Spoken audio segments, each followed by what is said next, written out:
One side tightened, one side to go.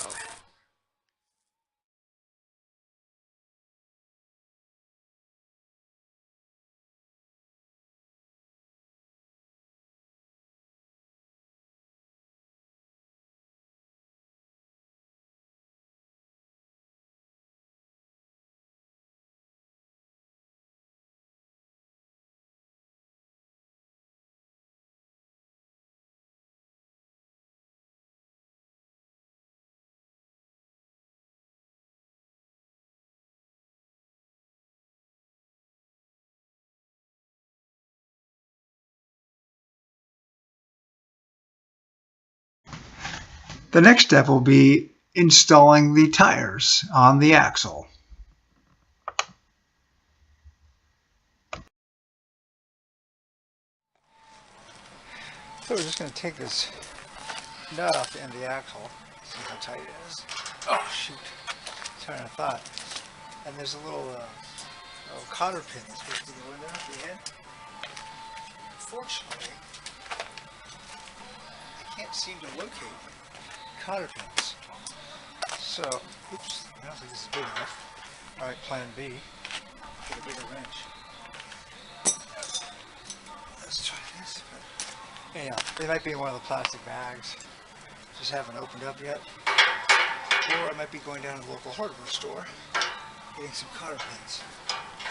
Alright, came off nice and easily. Off.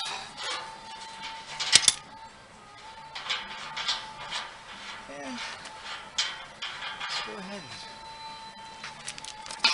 put the tire on. It's good news that there's grease already inside there. That's good because there's nothing on this side. Let's just make sure that's nice and clean. Right.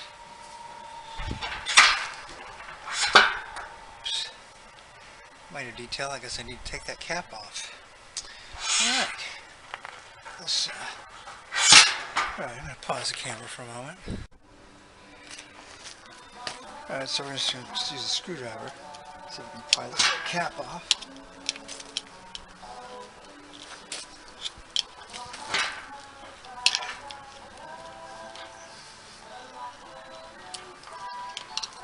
Alright.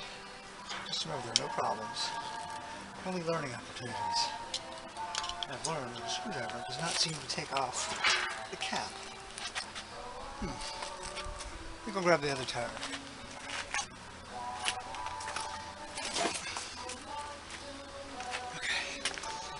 Here's the other tire. Maybe I can just pop it out.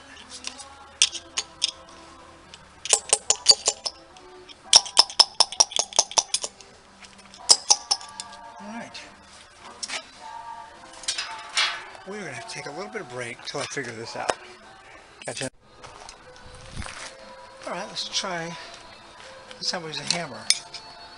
Maybe that'll work.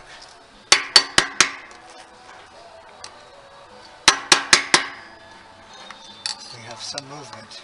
This is a good sign. Gotta love that Beach Boys music in the background, huh? Oh, there we go. There. You know what? How funny. I just found the cotter pin. They put it inside the cap, which is cool.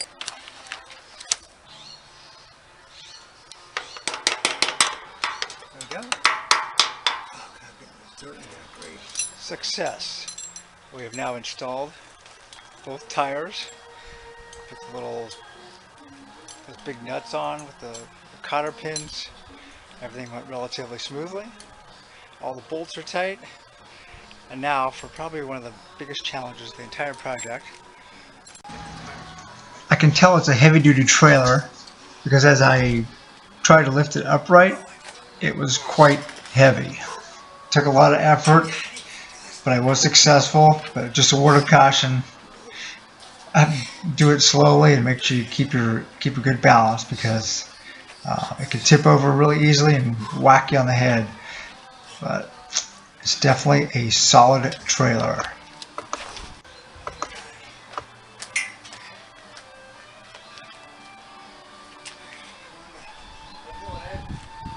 Just a second.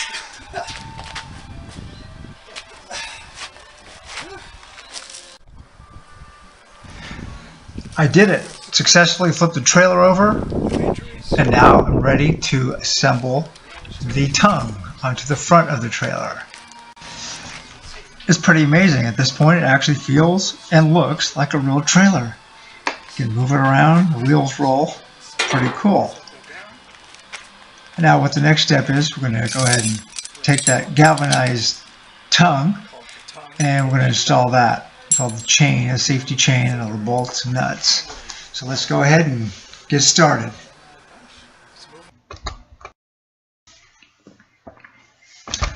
Installing all the nuts and bolts on the galvanized tongue turned out to be a little bit challenging, mainly because it's very tight quarters.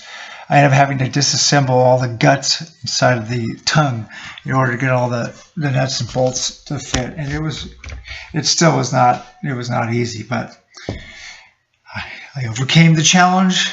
It is now together, and that was the final piece. Well, actually not quite the final piece. Just had to put on the fenders, which was actually quite easy, and that's coming up right now. As you start by putting on this piece right here. You can see underneath there. So you put this piece on, just put this bolt right there, and you put this piece on there, and then afterwards you just attach the fender to it, screw it on with those two bolts. And then once the fender's all tight, then you can actually tighten these brackets. I've already done that. It's pretty cool. Looks nice and sturdy. Yep, very sturdy. Alright, looking good here. The best thing, if you look over here, my bucket of bolts and nuts, there are only 4 left.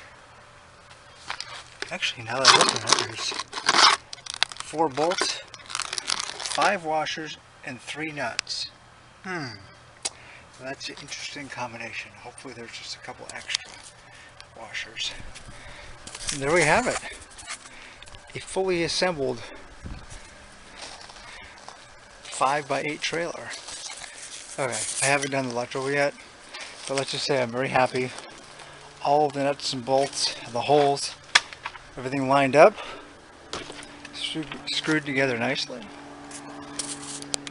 I'd watched some other videos on assembly and people were saying the holes wouldn't line up, so I was very pleased. Everything lined up well, didn't run into any significant issues. Thank you for watching the installation and assembly video of the Ironton 5x8 heavy-duty trailer. And stay tuned for the next video on building an RV, I should say a mini RV trailer on top of the Ironton heavy-duty trailer.